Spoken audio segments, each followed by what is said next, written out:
Finally आम्ही निघालो आहे पंढरपुरांच्या दर्शनाला. विठुरायाची ओढ आम्हाला खूप दिवसांपासून लागली होती आणि फायनली आम्ही या मंदिरामध्ये पोहोचलो. तिथे गेल्यानंतर लिथविकला खूप आनंद झाला की कारण तो खूप दिवसांपासून पंढरीनाथाच्या दर्शनासाठी आतुर होता. आणि फायनली आम्ही पंढरपूरला पोहोचलो आणि आम्ही तिथे गेल्यानंतर आम्हाला खूप बरं वाटलं. मंदिराचा कळस बघून खूप छान वाटलं की असं वाटलं दर्शन नाही झालं तरी चालेल, पण कळस दिसला हे महत्त्वाचं. पण फायनली कळसही दिसला आणि विठुरायांचे छोटे छोटे दर्शन पण आम्हाला तिथे जाताना घडले. आणि गर्दी तर खूप होती पंढरपूरला, पण आम्ही रात्री 9:30ला आम्ही पंढरपूरला पोहोचलो, त्यामुळे गर्दीही खूप कमी होऊन गेली होती आणि आमचं दर्शन जे आहे ते अर्ध्या तासात झालं.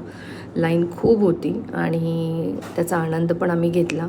लिथविकला खूप मजा आली लाईनमध्ये लागून आणि नंतर फायनली विठुरायाचे दर्शन घडले आणि नंतर आम्ही नामदेव महाद्वाराचे दर्शन घेऊन घरी आलो.